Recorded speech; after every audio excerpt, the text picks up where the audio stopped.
This one is a global trend. We can do little as a country because the oil producers, the price of oil internationally, crude oil, has gone up. You cannot escape it. And we don't have resources to say that let's subsidize the consumers.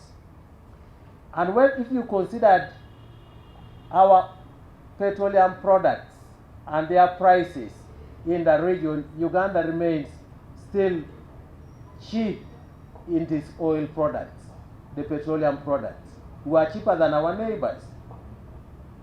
So there is very little that we can do as a country. We cannot subsidize. However, we can promote putting oil reserves, petroleum reserves in place. And that's how we have managed to keep cushioning. That's how our petroleum prices are relatively cheaper compared to the global price. We as government set what we call a reserve price. Reserve price is to ensure that our players do not overcharge you at the pump. As we speak, our prices are still competitive. Actually, we have the most competitive prices in the region. As we speak, no one has exceeded the reserve price that we set as a country. Our players are still below our reserve price. What is the reserve price?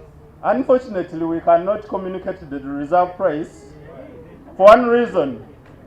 Please understand me.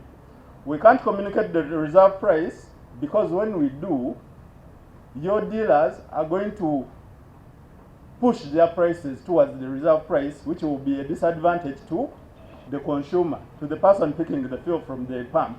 So we keep it secret to the ministry, to government, but when we see that a fuel dealer is moving towards the pump price, we check them. There's a way we check them. But the good news is no one has moved towards the reserve price. This reserve price is for us to understand that these people are not operating at a loss, but they are also not overbilling the consumer.